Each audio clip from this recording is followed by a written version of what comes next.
कारी साहब बहुत शुक्रिया हमें शो में ज्वाइन करने के लिए। कारी साहब, आज मुलाकात हुई आसिफ जरदारी साहब की चौधरी बिरादरान से, उसके बाद कामिल अली आगा साहब तो कह रहे हैं जब तक रियासत खड़ी है इमरान खान के साथ, हम भी खड़े हैं इमरान खान के साथ। तो आपका क्या ख्याल है, वो आज ही ऐलान कर देंगे कि हमने बगावत कर दी है और हमारे रास्ते अलग हो गए हैं? तो फिर तो आज आप ये शो ना कर रहे होते, फिर तो आप आज कोई उस पर शो कर रहे होते हैं। मगर वो खामोश भी तो रह सकते थे ना। आज मुलाकात के फौरन बाद ये बयान तो इस बात की वाजे कर रहे हैं, वो कोई जवाब तो देंगे वो। तो कारी साहब, क्या बात हुई है कि नो कॉन्फिडेंस के हवाले से, हुकूमत के हवाले से कोई जरदारी साहब ने आज बात की या नहीं की? मैं वहां पे मीटिंग में नहीं था, मेरी जरदारी साहब से बात नहीं हो सकी। मैं इस वक्त बाला मूसा में हूँ, लेकिन मैं इसकी डिटेल जानता नहीं, मुझे नहीं पता कि वहाँ क्या गुफ्तगू हो पाई। सब तो अब तो जब मुलाकात हफ्ते के दिन हुई है बिलावल भुट्टो जरदारी साहब की शहबाज शरीफ साहब से, मरीम नवाज से, हमजा शहबाज से, तो उसके बाद आप लोगों का ये था कि जी माने नो कॉन्फिडेंस के लिए, तो शहबाज शरीफ साहब तो मानते नजर आए थे। तो अब क्या होमवर्क है, किस तरह होगा ये होमवर्क? तो शायद मीडिया के साथ शेयर नहीं किया जा सकता, क्योंकि ये होमवर्क तो फिर आप अपने पास रखते हैं ना, आप अपने कार्ड्स तो नहीं शो कर देते। यकीनन इसके ऊपर ही काम हो रहा है, हो रहा होगा, हो रहा होना चाहिए। लेकिन आपका सवाल करना जरूर हक है। आप अजम्पशंस के ऊपर बातें कर सकते हैं, लेकिन आपके साथ आप कोई इंफॉर्मेशन शेयर तो नहीं कर सकते, क्योंकि ये इंफॉर्मेशन तो उस वक्त तक वाइटल होती है जब तक ये मटेरियलाइज नहीं हो जाए। वैसे अगर अजम्पशंस ट्रैक रिकॉर्ड पर मबनी हो, क्योंकि ट्रैक रिकॉर्ड ये है कि माजी में तो जो भी आप दोनों के एक दूसरे से ताल्लुकात थे, उसके बाद आप साथ थे, एक दूसरे के हक में नारेबाजी कर रहे थे, मगर सिर्फ 2 महीने पहले तक जरदारी साहब कह रहे थे कि ये जो बिरादरान है, शरीफ बिरादरान और शरीफ खानदान की पार्टी, ये मुल्क के मुखालिफ है। 2 महीने बाद आप दोनों फिर एक साथ बैठे हुए हैं, तो ट्रैक रिकॉर्ड ये है कि आप दोबारा लड़ेंगे, या ट्रैक रिकॉर्ड ये है कि आप मिलकर हुकूमत के खिलाफ लड़ेंगे? शायद हम मुखालिफ जमाते हैं, हमें कल भी एक दूसरे के खिलाफ इलेक्शन लड़ना है, हम आज भी एक दूसरे के खिलाफ मुखालिफ जमाते हैं। हम माजी में भी मुखालिफ थे, लेकिन ये सिर्फ अपोजिशन में नहीं है। हुकूमत के अंदर क्या सूरत हाल है, PMLQ की क्या सूरत हाल है, क्या कहते थे खान साहब उनको, क्या कहते थे MKM को, क्या कहते थे शेख रशीद साहब को, और वो उनको क्या कहते थे।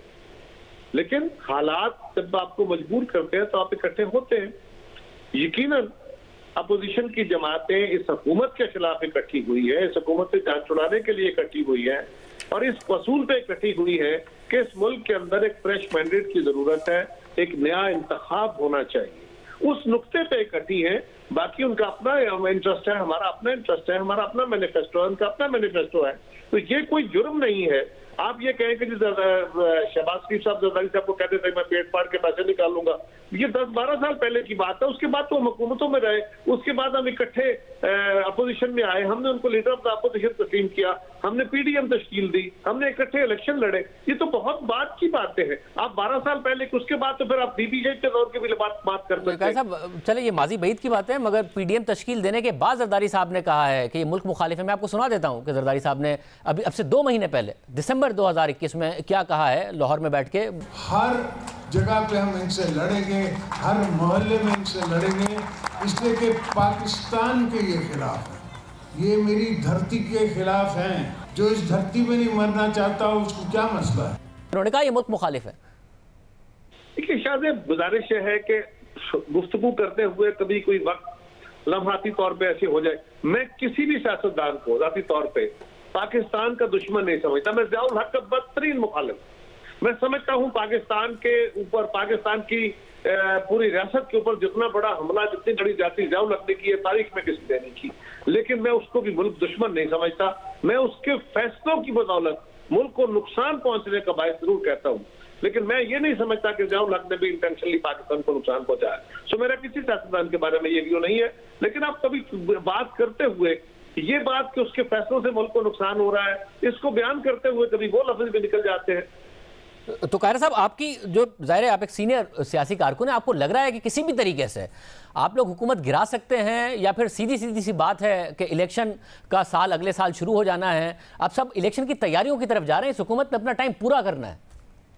देखिए, तैयारियां तो हम कर ही रहे हैं, क्योंकि हमने अपनी इलेक्शन कराना है, हम उसकी तैयारी भी कर रहे हैं, और हम इलेक्शन की तैयारी तो ऑलरेडी सियासी जमातें करती। बात यह है शायद दो एंगल से देखने की जरूरत है। एक तो यह है कि हमारे पास नंबर नहीं था और हमने सेनेट में इलेक्शन जीता, सेनेट का इलेक्शन कौमी असेंबली से जीता, ये बात दुरुस्त है ना। और उस वक्त हमें किसी के आशीर्वाद, किसी बिसाखी का सहारा नहीं चाहिए, सब था और ना उनसे सहारे हटे तो उस वक्त की सूरत उनके लिए बहुत मुख्तलिफ थी। गिलानी साहब का इलेक्शन, अगर उस वक्त के चेयर जो बैठे हुए थे चेयर पे, वो सीधा सीधा डाका मार के इंतहाई बेअसूली के ऊपर फैसला करके अगर वो हमारा इलेक्शन ना छीनते तो हम सेनेट के चेयरमैन का इलेक्शन जीत चुके थे, आज भी जीत चुके हैं। तो इसको ये कहना कि जी सिर्फ वही एक वाइड फोर्स होती है, ये दुरुस्त नहीं है।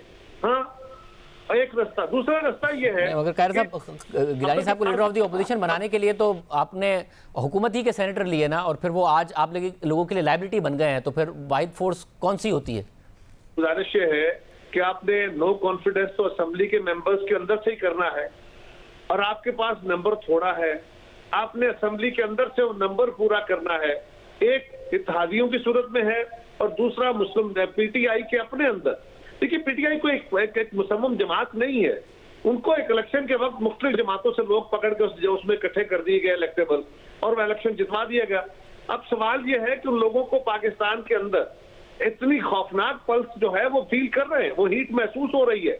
शाहजेब खानजादा को शायद ना महसूस हो रही हो, लेकिन वो लोग जो पाकिस्तान के अवाम के दरमियान जाते हैं वो इस सीट को बहुत खौफनाक तरीके से महसूस कर रहे हैं। तो फिर ऐसा क्यों है कि आप लोग भी बाहर निकले, पीडीएम के प्लेटफॉर्म से भी बाहर निकले, इंडिविजुअली भी बाहर निकल रहे हैं? ऐसा नहीं है कि अवाम एक बहुत बड़ी तादाद में आपके साथ उमड़ आए हैं कि इस हुकूमत को गिरा दिया जाए, अवाम का एक हुजूम है जो कंट्रोल नहीं हो रहा है? ऐसा नहीं है।